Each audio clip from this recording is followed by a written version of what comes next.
लक्ष्मी, तो झारखंड के साथ साथ बिहार विधानसभा उपचुनाव पर भी हमारी नजर बनी हुई है और सबसे सटीक हम आपको रुझान और परिणाम दोनों ही दिखा रहे हैं। और ये आंकड़े बता रहे हैं कि यहां पर 4 सीटों पर जहां पर उपचुनाव बिहार में हुए, उनमें 3 सीटों पर इस वक्त एनडीए लीड करती हुई, और ऐसे में ये मानकर चला भी जा रहा है कि देखिए दीपा मांझी, जो कि जीतन राम मांझी, जो कि बिहार के पूर्व मुख्यमंत्री रहे हैं, वो उनकी बहू जब चुनावी मैदान में उतरी तो इस वक्त वो लीड कर रही हैं। हालांकि अभी जीत के लिए इंतजार करना होगा। एजिया यादव हमारे साथ जुड़ गई हैं। एजिया जी, बहुत स्वागत आपका।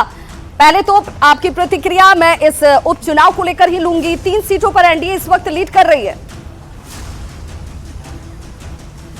देखिए, अभी शुरुआती से हम देख रहे हैं कि लीड कहीं हो रहा है, कहीं मार्जिन घट रहा है। अभी इमामगंज में भी देख रहे हैं कि करीब कुछ हजार वोटों से एनडीए लीड, जीतन राम मांझी जी लीड कर रहे हैं, हम लीड कर रही है।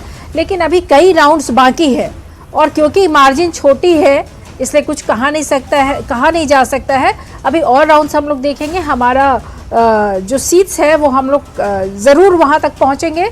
और अभी भी कहना अर्ली है कि कौन जीतेगा कौन हारेगा, लेकिन आरजेडी एक भारी टक्कर दे रही है।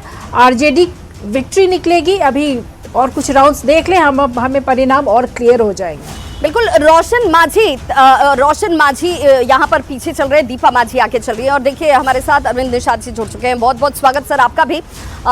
चूंकि अभी अगर रुझानों को हम देख लें तो उन रुझानों में कम से कम आपकी बढ़त तो नजर आती है, अगर इस उपचुनाव के दृष्टिकोण से मैं बात करूं तो। लेकिन ये बढ़त क्या आखिर तक परिणाम तक भी बनी रहेगी? देखिए, 4 विधानसभा के उपचुनाव में हम 3 सीटों पर अभी फिलहाल आगे चल रहे हैं और इन 3 चुनावों में मार्जिन जो है लंबा है, बड़ा है। हम इन तीनों क्षेत्रों में विजयी हासिल करेंगे ऐसा लग रहा है और दिख रहा है।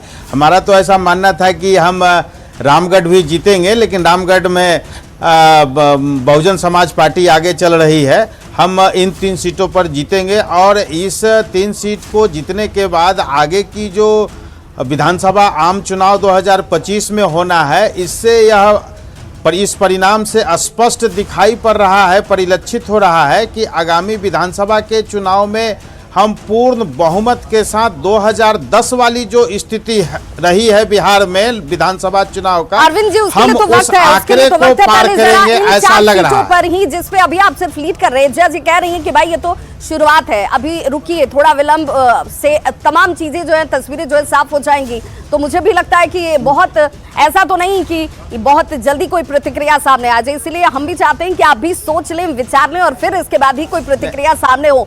और